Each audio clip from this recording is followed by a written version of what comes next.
অদ্ভুত এক জীবন আমার। না পাইলাম কারো কাছে বিশ্বাস, আর না পাইলাম কারো কাছে দাম।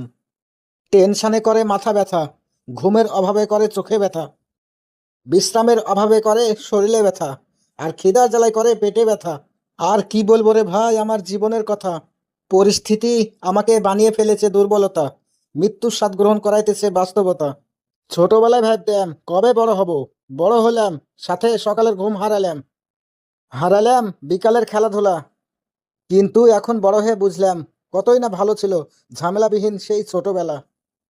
জীবনের একটা কঠিন সময় পার করছি। ভালো আছি না খারাপ আছি, আসলেই আমি কেমন আছি সেটা আমি নিজেও জানি না। আমার কষ্ট একটাই, আজও আমি মানুষ চিনতে পারলাম না। কেউ একটু আমার সাথে ভালো আচরণ করলেই তাকে আমি মন থেকে বিশ্বাস করে ফেলি। অদ্ভুত এক জীবন আমার। না পাইলাম কারো কাছে বিশ্বাস, আর না পাইলাম কারো কাছে দাম।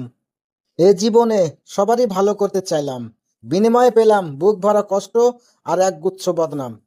আসলেই আমার জীবনটা কি জানেন?